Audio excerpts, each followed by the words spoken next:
How to increase Rakuten credit card limit.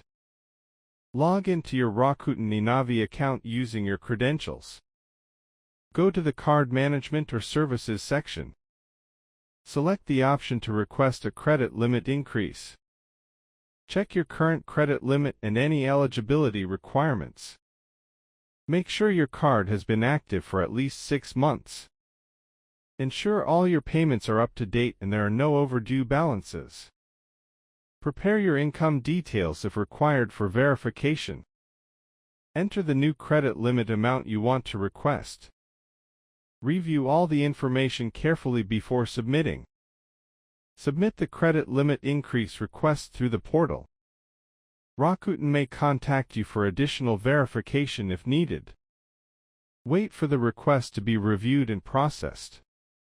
Check your eNavi account or email for the result and start using your new limit once approved. Thank you for watching.